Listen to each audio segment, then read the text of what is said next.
Hello everyone. So recently I picked up this is the CLIO Kill Cover Foundwear Cushion all new, and I picked up in the shade 4BO Ginger. Surprisingly enough, this is actually my first time ever trying out the Foundwear line from CLIO. I know the Foundwear line is super popular internationally and in Korea for being one of the best lines for CLIO cushions. This cushion over here has gone through multiple reformulation, and actually this isn't the latest version. If I'm not wrong, the latest version is the one in a little square compact in collaboration with the Korean artist Zico, if I'm not wrong. So that's the latest. I can't keep up, so we're gonna review this one first. Can we take a moment to appreciate the packaging of this? This is probably one of my favorite cushion cases ever. Like, look at that. Isn't this so sexy looking? I like how thin the case is. Dark navy look. Looks very classy, very sexy, and when the light hits it, ooh! Packaging on this, I really like it. I will be doing some comparisons to the Fixer cushion as well, because I feel like this is the most somewhat relevant cushion, at least to the Foundwear line. I picked mine up from YesStyle for about $30, so it's the cushion case itself and in the box like that, and inside this box it actually comes with the refill itself over here. So refill and cushion, so these two for $30, so it roughly averages out to about $15 a cushion, which I think is not too bad of a price point considering the fact that CLIO is considered a middle price point drugstore. Not say very cheap, but not say very expensive either. And for the quality, I think CLIO has done a really good job producing good quality foundations. So far, I've been very impressed with almost all of their cushions or foundations. I only have one which I don't really like, which is the Ampoule one, if I'm not wrong. I do have a code with YesStyle, and it's Crystal, to help you save some money off your next YesStyle order. And it is an affiliated code, so if you're not comfy doing it using a code, it's okay. You watching the video, good enough for me. And if you choose to use my code, thank you so much for your support. I really appreciate it. So if you're new here, let me tell you what's my skin type, my environment. I live in Singapore. It's hot, humid, sweaty here. So if you're from Southeast Asia, raise your hand down below. You know how hot and humid it gets here. And my skin type is normal to dry, but a little bit acne prone. So if I eat unhealthy food, like salty snacks, cheese apparently causes me to get acne as well. And 1 week before my period, I will actually get acne along my jaw or my cheek area around here. That is very common. Actually, I sense my period coming, so yes. I have worn this cushion for about 5 days, and I have formed more or less quite a solid opinion on it. So this particular cushion foundation has a very thin formula, and it has a very semi-matte velvet finish. A medium coverage with slight buildability. It's not, say, very full coverage because obviously, I'm not sure you can see, but I still have some acne scarring right over here, and it's definitely peeking through. Granted, I just went in with one layer, and this is the coverage that I am getting on my face. I think it is really not too bad, and also this has a very watery touch to it. Not say full dewy glow, but there's this additional watery touch to it. Just a little bit of hydration, which I think is really nice. And it's not say too heavy or your face doesn't feel stuffy.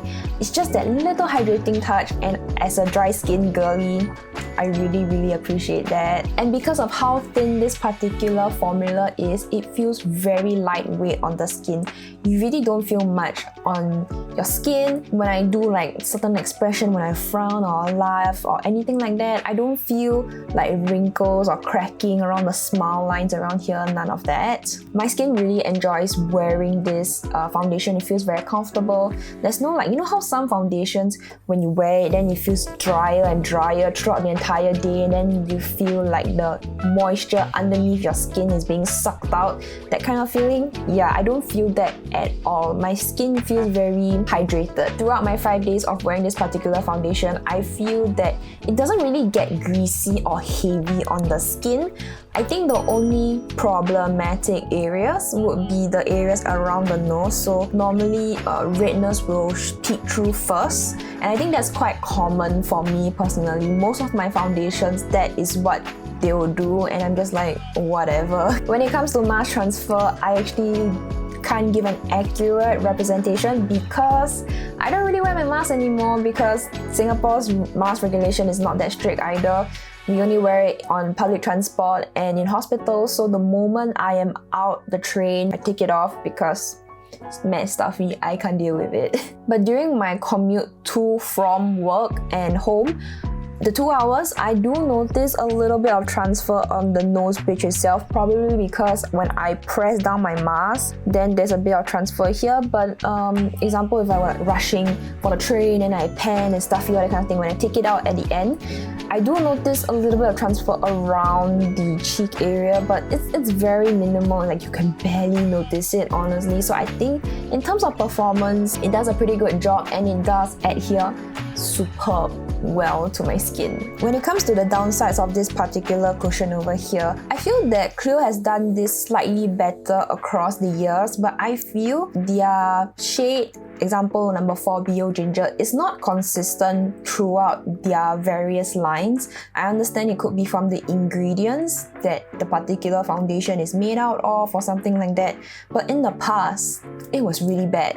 Nowadays it's much better, but there are still slight discrepancies comparing it to the CLIO Fixer one. I felt like CLIO Fixer shade fit me much better because this, for some reason, applies borderline white, almost like there's a little bit of this white cast, white undertone, which I'm just like, this is not cool. Borderline giving me sunscreen vibes. I'm not really sure what it is, but there's just something about it that looks very off from my face to my neck. I did do a wear test where I powdered down half my face and the other half just left it alone, and throughout the entire day when I'm just sitting in front of my desk, just doing my work on my computer, I could see that there was slight changes. My face that is not powdered down looks whitish, grayish. There's something about the color that's a little bit off on my yellow Asian skin tone, whereas the powdered down version, definitely, of course, it looks much more matte, just had a little bit more color to it because the powder I picked had some color pigment to it, more like my skin compared to the stark difference, like, oh, you're wearing foundation, white undertone for some reason. I'm not really sure what is it, but something about it color-wise wasn't really working for me. So for this cushion, I highly recommend you setting it or getting at least like a face powder that matches your skin tone and applying it on your skin so it just blends into your skin a little bit better. Here in Singapore, I always set my cushions or foundations with powder because if not, there's a very high chance it would slip right off my face given the humidity here, and also glowy foundations sometimes will feel very stuffy on my face, which I'm not a big fan of. So if you're wondering, Crystal, which one should I pick up? Foundwear or Fixer? Well, I think there are different cushions for different audience, different preferences as well. Makeup is a very personal thing.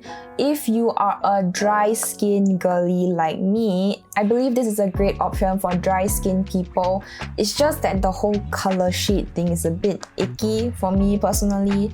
Some days I don't really want to add on the additional layer of bronzer. Some days I just want to have a cushion, powder, and I'm out the door. And this does hold up pretty well in humid weather. And also, Korean foundation, the shade choices aren't the best. It's kind of icky. It's only 5 shades of beige and paper white, which I'm okay, it's a whole other thing. But this cushion, if you happen to fit in that skin tone range, you can consider picking this up for my dry skin people. And for the Fixer Cushion Foundation, if you're interested in hearing a whole in-depth review, I do have a video on it. You can go and check it out. But basically, this Fixer Cushion Foundation, I still really thoroughly enjoy this cushion. Ever since filming that video, it's been about a year almost. I'm actually going to change the refill for this soon, but I've been thoroughly enjoying this cushion foundation. It holds up again very well as well in humid weather, mask proof, and the color is just matching me much better compared to the Foundwear version.